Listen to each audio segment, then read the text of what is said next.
मैं साइमा खान हाजिर हूँ आपका पसंदीदा प्रोग्राम सिनेमा की दुनिया लेकर, जहां हम हर हफ्ते आपको सिनेमा जगत की अपडेट बताते हैं और साथ ही साथ फिल्मी सितारों की जिंदगी से भी रूबरू कराते हैं। तो आज के प्रोग्राम में भी आपके लिए बहुत कुछ खास है, तो चलिए फिर शुरुआत करते हैं।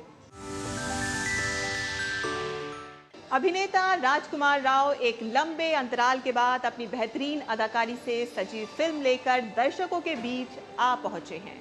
फिल्म है तुषार हीरानंदानी द्वारा निर्देशित श्रीकांत फिल्म एक बायोपिक फिल्म है जो आंध्र प्रदेश के मछलीपट्टनम के रहने वाले एक उद्योगपति की कहानी है जो देख नहीं सकते, लेकिन उनके सपने बहुत ज़्यादा बड़े हैं।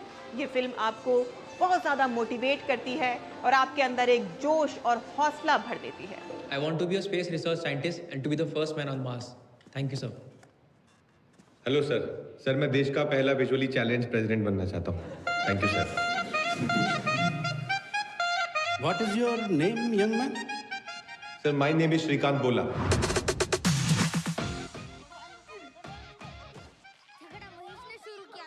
तो भाग जाता ना वहाँ से। कहाँ भागता नाना, मैं भाग नहीं सकता, सिर्फ लड़ सकता हूँ। New head boy is Srikanth. 12th standard में श्री को 98% आए थे। ये फिल्म बिजनेसमैन श्रीकांत भोला के जीवन पर आधारित है। इस फिल्म में राजकुमार राव ने एक बेहद ही चैलेंजिंग रोल प्ले किया है। इसका ऑप्शन ही नहीं है, मैं पढ़ूंगा तो साइंस ही पढ़ूंगा, चाहे जो हो जाए। इसीलिए केस करना है। किस पर?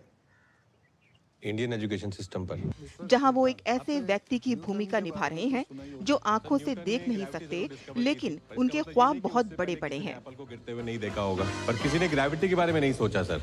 उसके लिए आंखें नहीं चाहिए। समाज में बराबरी का हक मांगता ये शख्स दर्शकों को अपनी बातों से सोचने पर मजबूर कर देता है। फिल्म का डायरेक्शन तुषार हीरानंदानी ने किया है। तुषार एक अच्छे लेखक हैं जो अपनी फिल्मों में बेहतरीन कहानी लेकर आते हैं। अब देखना होगा कि ये फिल्म दर्शकों को कितनी पसंद आती है। और श्रीकांत, आपने अपने दिमाग में हमारे लिए अलग ही कहानी बना रखी है। बेचारा इतना बुरा हुआ इसके साथ। कुछ बुरा नहीं हुआ है हमारे साथ, और बेचारे तो हम बिल्कुल भी नहीं। आप हमारे चक्कर में मत फंसना, आपको बेच के कहाँ जाएंगे हम।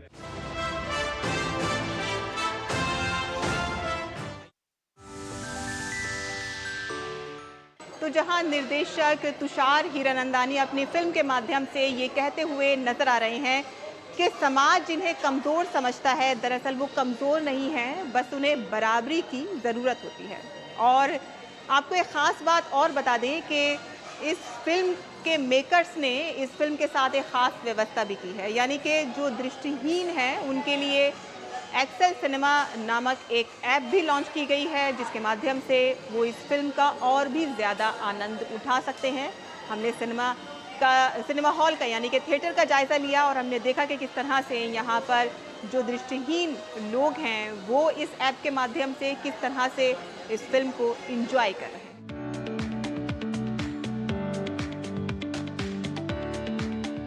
एक्सेल सिनेमा ऐप की फाउंडर दीप्ति प्रसाद हमारे साथ हैं। उनसे जानते हैं कि आखिर ये एक्सेल सिनेमा ऐप की क्या खासियत है और इसमें क्या क्या सुविधाएं मिलने जा रही हैं। नमस्कार, मेरा नाम दीप्ति प्रसाद है। मैं संस्थापक हूँ एक्सेल सिनेमा एप्लीकेशन की। एक्सेल सिनेमा ऑडियो डिस्क्रिप्शन देता है थिएटर्स में, सिनेमा हॉल्स के अंदर, और एक बहुत ही नॉन इंट्रूटिव एंड रीजनेबल एडजस्टमेंट है from the production houses. Indian cinema के लिए एक बहुत ही अच्छा कदम है इंक्लूसिविटी बढ़ाने का। जो दृष्टिबाधित होते हैं उन्हें ऑडियो डिस्क्रिप्शन की ज़रूरत होती है। ऑडियो डिस्क्रिप्शन एक तरह की कमेंट्री है। जो विजुअल्स चल रहे हैं, जो स्क्रीन पर दृश्य चल रहे हैं, उनको हम ऑडियो फॉर्मेट में एक नरेशन की तरह बनाते हैं और डायलॉग्स के बीचों बीच फिट करते हैं, जो ऐप के माध्यम से यूज़र्स अपने फ़ोन में ईयरफोन्स के द्वारा सुन सकते हैं। एंड इस सेम थिएटर के अंदर साइटेड बैठे हो सकते हैं, व्हील चेयर यूजर्स बैठे हो सकते हैं, एंड बिना आपस में एक दूसरे से बात किए हुए, बिना एक दूसरे को डिस्टर्ब किए हुए, एक दृष्टिबाधित अपनी मूवी इंडिपेंडेंटली एंजॉय कर रहा है। इस तरह की ऐप बनाने का ख्याल आपको क्यों आया? क्या कुछ इस तरह का आपने देखा, टच किया, जिसकी वजह से आपने ये ऐप बनाने की सोची? सो एक्सेल सिनेमा की शुरुआत पर्सनल इंसिडेंट के साथ हुई थी। Excel cinema stands for extra language. तो मैं फादर के साथ इंग्लिश मूवी एवेंजर्स देखने गई थी एंड पापा को पूरी मूवी में नरेशन देती रही, क्योंकि इंग्लिश मूवी के जो डायलॉग्स होते हैं उनकी डिलीवरी बहुत फास्ट होती है, उनका एक्सेंट अलग होता है। तो मैं उनसे बात करती रही, आसपास बैठे हुए लोगों को डिस्टर्ब खूब किया हम दोनों ने मिलके, एंड अल्टीमेटली मैंने खुद भी मूवी इन्जॉय नहीं की क्योंकि ज़्यादातर टाइम उनको समझाने में निकल गया। एंड जब मैं इंडिया आई, मैं वैसे दुबई से हूँ और ये मूवी एक्सपीरियंस हमारा दुबई में हुआ था, एंड जब इंडिया आई तो मैंने देखा कि PVR में एवेंजर्स इन हिंदी लगी हुई है। उस समय रियलाइज़ हुआ कि जब किसी ने हिंदी में डबिंग कर ली है तो उसकी उसका ऑडियो क्यों नहीं ये वाले डबिंग वाला वर्जन विश्व भर में क्यों नहीं रिलीज़ किया गया, इसको इंडिया तक सीमित क्यों कर दिया गया। And that's when I realise कि एक गैप है इंडियन सिनेमा में जो टेक्नोलॉजी की मदद से भरा जा सकता है। तो एक्सेल सिनेमा पे हमने ना पेरू सूर्या अल्लू अर्जुन जी की मूवी थी 2018 में, वो सबसे पहली मूवी थी एंड उसको हमने लॉन्च किया। उसके बाद रियलाइज़ हुआ कि एक विजुअली इम्पेयर्ड को ऑडियो डिस्क्रिप्शन की ज़रूरत होती है, एंड जो टेक्नोलॉजी मैं बना चुकी हूँ इसी टेक्नोलॉजी की मदद से उनको ऑडियो डिस्क्रिप्शन भी दिया जा सकता है और उनको प्रमोट किया जा सकता है अपने नज़दीकी सिनेमा घरों में मूवीज़ को एंजॉय करने के लिए। तो किस तरह का उत्साह देखने को मिला, मतलब लोगों की प्रतिक्रिया किस तरह की आ रही है इस ऐप को लेकर?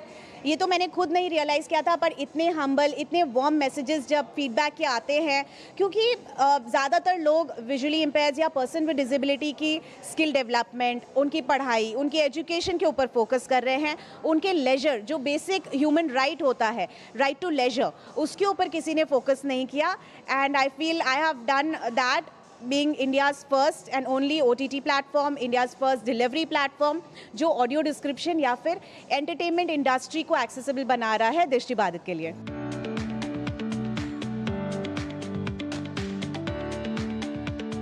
आज आपने एक्सेल सिनेमा ऐप के साथ इस फिल्म को देखा है, किस तरह का आपका एक्सपीरियंस रहा, क्या एंजॉय किया आपने? Overall, it has been a really fantastic experience. And the most important part is it is more inclusive because non-disabled people are also sitting in the theater. Although it is not as inclusive as I would like to be because there are just visually impaired people, not other types of people with disabilities. But yeah, with the audio description and all, it has been really a good experience till now. And I think more films should be made accessible just like this. And since I'm also visually impaired and I'm also a filmmaker and want to be a filmmaker, so I would want such inclusive experience to be more flourish in the society furthermore. आपका experience कैसा रहा? Ma'am overall it has been great. जैसे sir ने कहा है कि accessible format में सारी मूवीज़ आनी चाहिए। ये मेक श्योर कि जो प्रोडक्शन हाउसेज है कि वो जो भी बना रहे हैं वो पूरे प्रॉपरली ऑडियो डिस्क्रिप्शन हो, ताकि जो दूसरे हम विजुअली इम्पेयर्ड है वो सारे सीन्स, सारे कैरेक्टर्स, पूरा स्टोरी लाइन एंजॉय कर पाए और समझ पाए। एक ऑडियो डिस्क्रिप्शन एक फॉर्मेट है जो वो समझ पाएंगे कि सीन पर्दे पे क्या चल रहा है। और अब हम बात करने जा रहे हैं फ्रांस में आयोजित होने जा रहे कान फिल्म फेस्टिवल की, जिसका इंतजार सभी सिने प्रेमियों को रहता है। और हो भी क्यों ना, यहाँ पर देश विदेश की बेहतरीन फिल्में न सिर्फ स्क्रीनिंग के लिए लगती हैं बल्कि आपस में मुकाबला करती हुई भी नजर आती हैं। भारत के लिए भी कान फिल्म फेस्टिवल हमेशा से ही खास रहा है और इस बार भी खास होने जा रहा है क्योंकि 2 फिल्में इसमें के लिए सेलेक्ट हुई हैं। पायल कबाडिया की all we imagine as light इसमें पाल्मे डियोर पुरस्कार के लिए कॉम्पिटिट करती हुई नजर आएगी, जिसका हाल ही में ट्रेलर रिलीज किया गया है। वहीं चिदनन नायक की sunflower were the first one to know का पोस्टर भी रिलीज हो गया है। और साथ ही साथ आपको बता दें कि माचेडू फिल्म फेस्टिवल के लिए यहाँ पर एक साउथ इंडियन फिल्म सेलेक्ट हुई है। क्या कुछ खास है, आइए आपको दिखाते हैं। इस बार कान फिल्म फेस्टिवल भारत के लिए खास होने वाला है। 14 से 25 मई तक फ्रांस में आयोजित होने वाले 77वें कान फिल्म फेस्टिवल में खास तौर पर भारत पर्व का आयोजन होगा। कान में भारतीय फिल्म इंडस्ट्री के सदस्य देश की क्रिएटिव इकोनॉमी को दुनिया के सामने पेश करने का काम करेंगे। ये पहली बार होगा जब देश कान फिल्म महोत्सव में भारत पर्व का आयोजन करेगा। इस दौरान गोवा में आयोजित होने वाले 55वें भारत अंतर्राष्ट्रीय फिल्म महोत्सव के आधिकारिक पोस्टर और ट्रेलर का अनावरण किया जाएगा। 108 विलेज इंटरनेशनल रिवेरा में भारत पवेलियन का उद्घाटन 15 मई को प्रतिष्ठित फिल्मी हस्तियों की उपस्थिति में किया जाएगा। भारत पवेलियन का नाम इस वर्ष की थीम क्रिएटिव इन इंडिया को चित्रित करने के लिए सूत्रधार रखा गया है। पायल कपाड़िया की all we imagine as light दर्शकों को आकर्षित करने और प्रतिष्ठित फिल्म पाल्म डी ओर के लिए प्रतिस्पर्धा करने के लिए तैयार है। അതിനെന്റെ മോനെ രാത്രി വരെ കാത്തിരിക്കേണ്ടി വരും. പക്ഷേ തൽക്കാലത്തേക്ക് ഞാൻ ഈ മേഘത്തിന്റെ കയ്യിൽ കുറച്ച് ഉമ്മ കൊടുത്തു വിട്ടാലോ?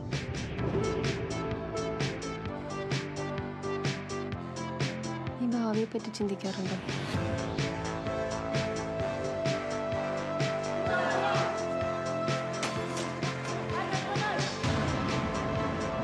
ആൾക്കാരെ നമുക്കറിയാം, പക്ഷേ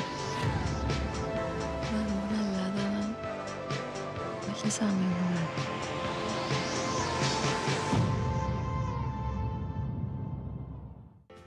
यह एक महत्वपूर्ण मील का पत्थर है क्योंकि भारतीय एंट्री कान फिल्म महोत्सव आधिकारिक चयन के प्रतियोगिता खंड में 3 दशकों के बाद हुई है।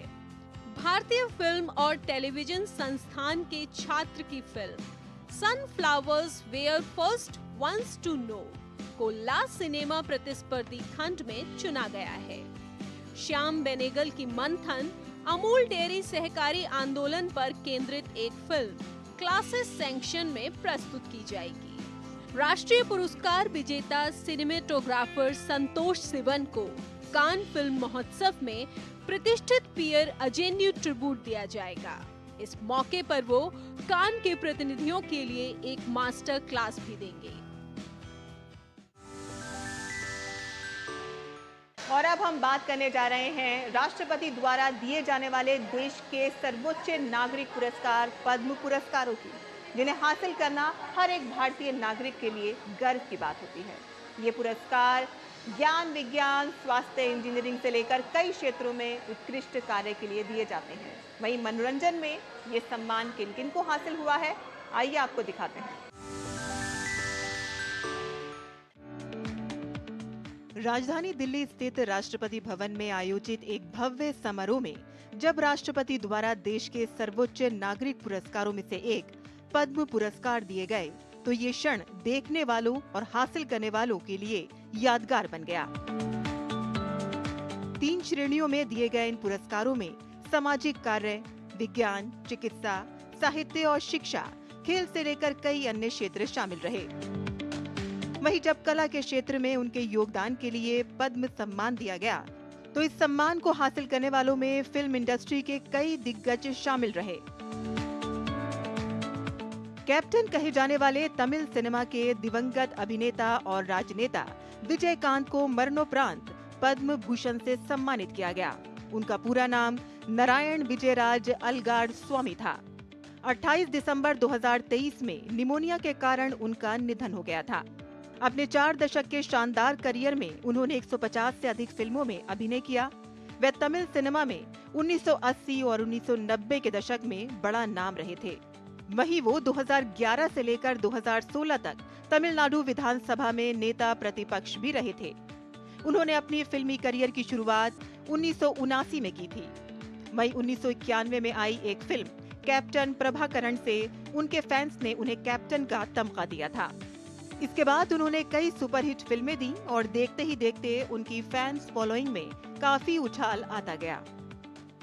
श्री कैप्टन विजयकांत मरणोपरांत कला फिल्म अभिनय उनकी पत्नी श्रीमती प्रेमलता।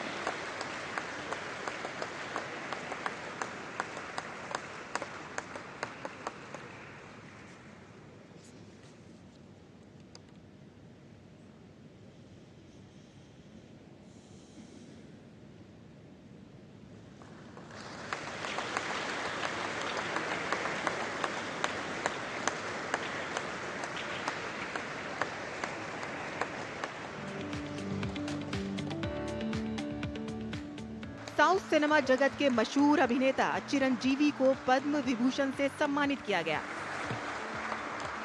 वे भारतीय सिनेमा के सबसे सफल और प्रभावशाली अभिनेताओं में से एक हैं। कॉनिडेला चिरंजीवी एक अभिनेता के साथ साथ फिल्म निर्माता और पूर्व राजनीतिज्ञ भी हैं। 4 दशक से अधिक के करियर में उन्होंने मुख्य रूप से तेलुगु में 150 से अधिक फिल्मों के साथ साथ हिंदी, तमिल और कन्नड़ की कई फिल्मों में अभिनय किया।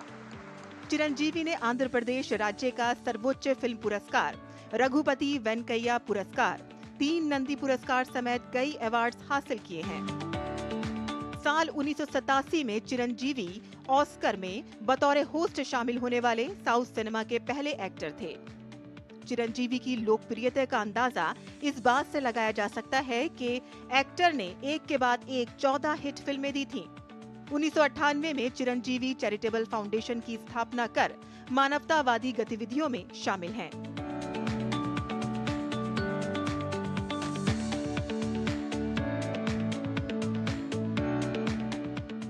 दिग्गज एक्ट्रेस वैजंती माला बाली को दूसरे सबसे बड़े नागरिक सम्मान पद्म विभूषण से सम्मानित किया गया। वैजंती माला ने अपने अभिनय की शुरुआत साल 1949 में आई तमिल फिल्म वाजकई से की थी।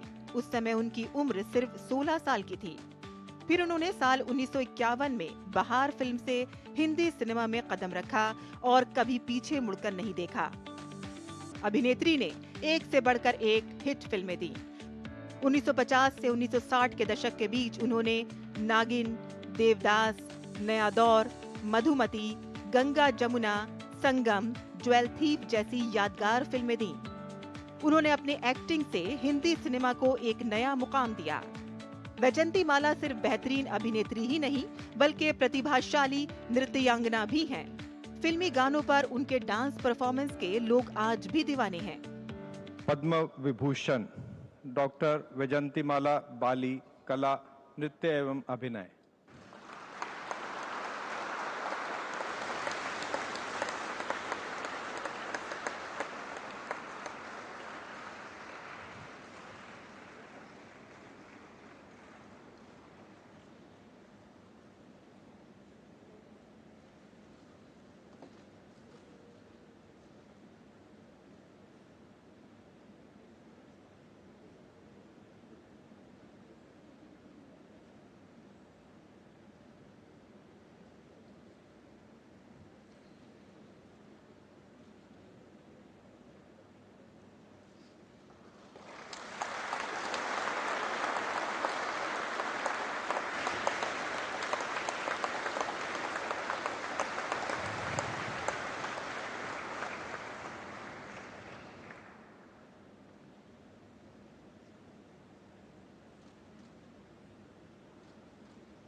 भरतनाट्यम नृत्यांगना, एक सदाबहार अभिनेत्री और एक कंपैशनेट सांसद, साथ ही हाल ही में भारत के सर्वोच्च द्वितीय पुरस्कार से सम्मानित की गई, हर दिल पर राज करने वाली डॉक्टर वैजंती माला बाली जी का हार्दिक अभिनंदन है। डीडी न्यूज़ में हार्दिक स्वागत है। नमस्कार मैम। हिंदी फिल्म जगत में आपने एक नए आयाम स्थापित किए हैं, नए दौर को आप लेकर के आई हैं। हम चाहेंगे कि हमारे दर्शकों को आप अपने उस सफ़र के बारे में कुछ बताएं। मैं सफ़र के बारे में क्या, ये सब भगवान ने जो किया है तो मैं प्रणाम करती हूँ। मैम, आप एक भरतनाट्यम नृत्यांगना भी हैं और आपने उस दौर में कहूँगी सेमी क्लासिकल अर्धशास्त्रीय संगीत को आप फिल्म जगत में लेकर के आए, आपने जोड़ा और वो दौर अलग था, वो समय अलग था। उस दौर में नृत्यांगना अलग आती थी, अभिनेत्री अलग आते थे, वो आसान नहीं था। वो संगम आपने कैसे बिठाया? भरतनाट्यम इतना मैं कभी कॉम्प्रोमाइज़ नहीं किया, तो फिल्मों के लिए अलग, मगर भरतनाट्यम में जो फाउंडेशन ना, अस्तिवार जो कहते हैं, इतना बढ़िया स्ट्रॉन्ग अस्तिवार, तो हर एक डांस मैं कर सकती थी। अर्थशास्त्रीय संगीत को आप ही फिल्मों में लेकर के? हाँ, शास्त्रीय संगीत और हमारे जो रिच फोकलोर है ना, फोक डांसेस, इंडिया में सारे इतने फोक डांसेस इतने बढ़िया हैं, तो वो मुझे बहुत ही हेल्प किया। बात संगम की मैंने कही तो मैं चाहूँगी कि आप अपनी फिल्म संगम के बारे में भी कुछ बताएं, क्योंकि वो तो ब्लॉकबस्टर हिट मूवी थी मैम। हाँ, संगम बिल्कुल। और इसमें 3 नई बात थी। तो फर्स्ट फिल्म वो टेक्निकलर में शूट किया, और क्योंकि पहले गेवा कलर और ईस्टमैन कलर वैसे किया करते थे, मगर क्योंकि लैब नहीं था यहाँ इंडिया में, तो संगम लैब के लिए राज कपूर जी को लंदन जाना पड़ा प्रोसेस करने के लिए, क्योंकि टेक्निकलर पहली फिल्म टेक्निकलर में। और दूसरी बात, फॉरेन लोकेशंस फर्स्ट फिल्म जो अब्रॉड में शूटिंग की है उन्होंने। बहुत लंबी फिल्म थी, 3 घंटे से चलती रही। हाँ, और वो कैरेक्टर जो मैंने किया वहाँ उसमें, तो सारे वाइट, वो उनका जो आइडिया जो वो संगीत के बारे में बहुत अच्छी तरह जानते थे, तो वो डिस्कस करते थे। एक बेहतरीन कलाकार आप हैं, एक बेमिसाल नृत्यांगना हैं, लेकिन मेरे दर्शक बहुत से जानते होंगे और बहुत से नहीं भी जानते हैं कि शास्त्रीय गायन की भी अच्छी समझ है और बहुत अच्छा गाती हैं आप, और आपका फेवरेट है कर्नाटक संगीत। मैं साथ साथ कर्नाटक म्यूज़िक, तो कर्नाटक संगीत तो सीखना ही पड़ा, क्योंकि बगैर संगीत नृत्य नहीं हो सकता है ना। तो मेरी नानी जी तो बहुत पर्टिकुलर थी, तो वो डिसिप्लिन थी, और मुझे संगीत के बारे में साइड बाय साइड वो संगीत वो भी सीखना पड़ा। और कहते भी हैं ना कि संगीत तो पूरा नियमबद्ध होता है, उसमें डिसिप्लिन अगर आप नहीं है आपके पास तो आप संगीत नहीं सीख सकते। अब मैं क्या बताऊं।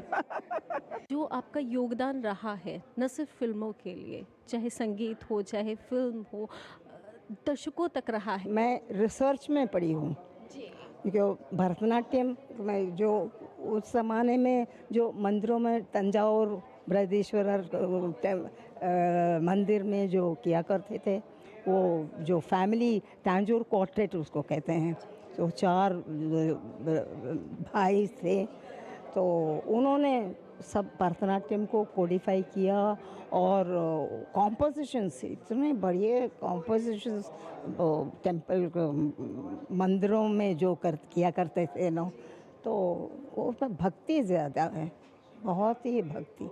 तो वो उनको मैं ले आना चाहती थी, तो मैं एक के बाद रिसर्च में लग गई यहाँ, तो और लोगों को बहुत अच्छा लगा। शास्त्रीय संगीत को आधुनिक संगीत के साथ में मिक्स करके लोगों के बीच में लाने का काम आपने किया। बहुत बहुत धन्यवाद डीडी न्यूज़ से बात करने के लिए। अच्छा लग रहा है। किसी भी विधा में आपको डिसिप्लिन में रहना होगा, और कोई भी सफ़र चाहे आसान हो या ना हो, यकीनन सफ़र किसी का आसान नहीं होता है, लेकिन मंजिल खूबसूरत ही होती है। तो सिनेमा की दुनिया में आज के लिए बस इतना ही। अगले हफ्ते हम फिर हाजिर होंगे सिनेमा जगत से जुड़ी कुछ और अपडेट्स लेकर। तब तक के लिए हमें इजाजत दीजिए। Bye bye, take care and नमस्कार।